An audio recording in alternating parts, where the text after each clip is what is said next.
विधायक हम लोग के भी दो शब्द में हाँ, तो पहले मैं मुख्य बाबू से करता हूँ कि दो शब्द में थोड़ा सा अभिनंदन करें। सबसे पहले हमारे प्रांगण में भवन का उद्घाटन हमारा विद्यालय था, तो उस उपलक्ष्य में उपस्थित हमारे इस क्षेत्र के यानी सपना विधानसभा क्षेत्र के एक सम्मानित गणमान्य विधायक हमारे विधायक जो अवसर पर उपस्थित हैं, इसके लिए मैं उनको तहे दिल से शुक्रिया अदा करता हूँ। साथ में हमारे पंचायत प्रांगण में बहुत बहुत स्वागत करता हूँ। जानते हैं हमारे जो पूर्वज थे अभी की जरूरत आवश्यकता था, परंतु आज हमारे इस क्षेत्र में जो डिजिटल इंडिया आ रहा है, इसके चलते हमारे जो पूर्वज का पहले का जो सांस्कृतिक कार्यक्रम था वो प्राय लुप्त होते पड़े आ रहा है। किंतु उसको जीवंत रखने के लिए, उसको जीवित रखने के लिए सरकार का एक अहम भूमिका अदा कर रहा है कि क्यों न हम ग्रामीण क्षेत्र में हमारे इस क्षेत्र के जितने कलाकार हैं उसको और ज़्यादा से ज़्यादा उत्साहित करें और हमारे पूर्वज से दिया गया जो सांस्कृतिक कार्यक्रम रहता है इसको कैसे हम लोग जीवित बना के रखें। तो इसका एक बात कर रहा कि पहले इसको आवास दिया जाए, मकान दिया जाए या घर दिया जाए, उठने बैठने की जगह मुहैया करा जाए ताकि ग्रामीण क्षेत्र में आकर के बैठे और अपना सांस्कृतिक कार्यक्रम वहाँ पर करे, या तो वहाँ पर अपना वार्तालाप रखे या अपना वक्तव्य रखे कि किस आधार पर हम लोग उसको जीवन में रखा जा सके और उसको और अच्छा से अच्छा लोग कर सके। ठीक है, हमारे यहाँ डिजिटल इंडिया हो गया, बहुत विकास हो गया, लेकिन उसके साथ हमारे जो पहले का पूर्वज से जो मनोरंजन का साधन था, जो हम लोग के सांस्कृतिक कार्यक्रम था, जो हम लोग कला केंद्र था, आज भी उसको और अच्छा से अच्छा डिजिटल स्तर से उसको विकसित करने का आवश्यकता है। इसके लिए हर ग्रामीण क्षेत्र में इसको एक मंच देने का प्रयास किया जा रहा है ताकि ग्रामीण क्षेत्र में कहीं पर रखने की व्यवस्था नहीं है, रखने की व्यवस्था नहीं, कहीं एक घर में दो घर में दो कहीं पर चूल्हा काट जाता है। इसके लिए लोग आर्थिक स्थिति से जूझना पड़ता है। इसको संरक्षित करने के लिए सरकार का जो एक उद्देश्य था, क्योंकि हम अपने ग्रामीण क्षेत्र में जो आदिवासियों का कला केंद्र है जो पूर्वज से चले आ रहा है उसको किस प्रकार से सुरक्षित किया जाए। तो इसके लिए आवश्यकता महसूस किया गया कि सरकार की ओर से इसको पहले भवन दिया जाए ताकि वहाँ पर वो सामान सुरक्षित रख के उठने बैठे वहाँ पर सब कुछ व्यवस्था रहे। ऐसे नहीं कि मकान बना के बिजली, लाइट, पंखा, लैट्रिन, बाथरूम सब कुछ रहेगा। समय पर अपना अतिथि शाला भी बना सकते हैं, क्योंकि वो ग्रामीण क्षेत्र में ग्रामीण का है तो उसमें वो लोग अपना सब कुछ कर सकते हैं। तो इसी उद्देश्य से हमारे इस कार्यक्रम का आयोजन किया गया और सरकार से अनुमोदन प्राप्त है कि हमारे मोलपानी क्षेत्र में एक आदिवासी कला केंद्र का प्रतिष्ठापन हो, यानी यहाँ पर बनाया जाए। तो इसी उद्देश्य से भारत सरकार की ओर से हमारी आदिवासी कला केंद्र भवन का उद्घाटन होने वाला है।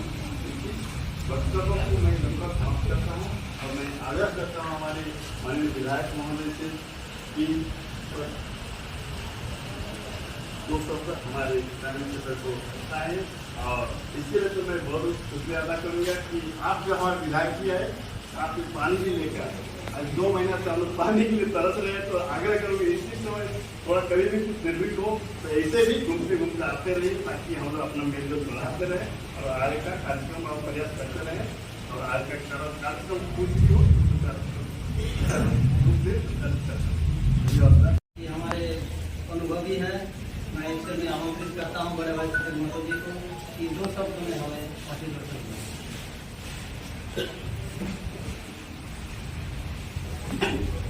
धन्यवाद संचालन महोदय। आज की इस कार्यक्रम में शुभ अवसर पर मुखिया महोदय, हमारे बुद्धिजीवी मास्टर साहब और तमाम जितने भी हमारे, मैं ज़्यादा समय नहीं लेंगे। और भी कार्यक्रम कुछ है, हमारे मुखिया महोदय ने सारी चीज़ बता दिए हैं। थोड़ा समय आप लोगों का बांग्ला में हम बोल देंगे। आज प्रत्येक गाँव আমাদের ছনাক বলুন, কাঠি নাচ বলুন, করম নাচ বলুন, জিতুয়া নাচ বলুন বা কীর্তন পার্টি কিছু না কিছু এখন তো আমরা খতম করিনি। খাস করে হাতিয়া, কেন্দুয়া, ঘোড়ালেজি, মোহনপানি, দিয়া ठीक है अच्छे तो सही करके विचार कर सरकार देखले जो प्रत्येक किसी न किसी सांस्कृतिक कार्यक्रम এখন তো কাটিয়ে ভিতরে মাথায় রাখতে হবে ডিজিটাল ঠিক আছে আমরা সবাই আমাদের ছেলে পুলা সবাই জানছে কিন্তু যদি उसी प्रकार से आप सभी महिला समिति के दीदियों के लिए भी प्रत्येक गांव में दीदी बाड़ी बनाने के लिए सरकार विचार रखी है और हमें उम्मीद है कि आने वाला समय जो प्रत्येक गांव में चुनाव के समय हम लोग पहुंचते हैं तो महिला समिति के द्वारा यही बात हम लोग के सामने रखी जाती है कि हम लोग सप्ताह में मीटिंग करते हैं स्कूल भवन में या किसी के घर के आंगन में बैठते हैं। बैठक करने के लिए काफी हम लोग को असुविधा होती है। आप अगर हम लोग को एक बैठक करने के लिए भवन बना देते तो महिला समिति के लिए बहुत सौभाग्य होती, पर हम लोग चाह करके भी आप लोग को ये सुविधा नहीं दे पा रहे हैं। क्यों? विधायक के ही सीमित पैसा होता है।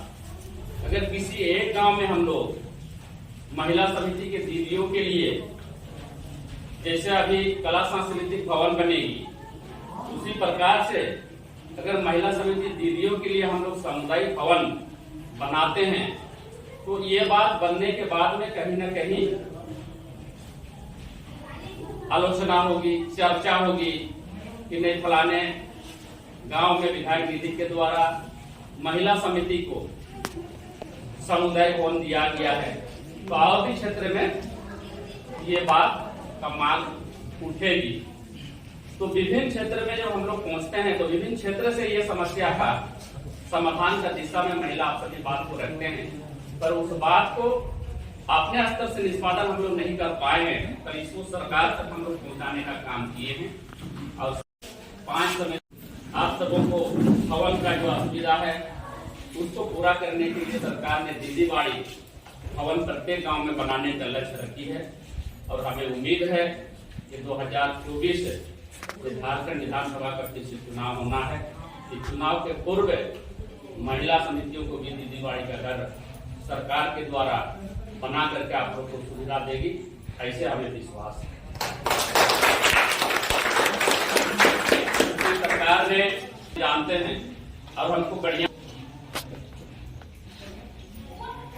19 में फिर से हम दोबारा विधायक बनने के बाद में हम लोग जगह जगह पर पार्टी के द्वारा कार्यक्रम रख रहे थे और उस समय कोविड का प्रकोप बहुत ज्यादा चले। शहीद निर्मल मातो कुर्मी भवन जो डांगरदिया में बनी है उस भवन में हम लोग कार्यक्रम रखे थे और उस कार्यक्रम के बाद से ही हमको कोविड हो गया और हम लगभग 1 महीना हॉस्पिटल में कोविड से ग्रसित थे, हम इलाजरत थे। तो ऐसे स्थिति में लगभग सरकार का 1.5 वर्षों तक किसी भी प्रकार का कार्य नहीं।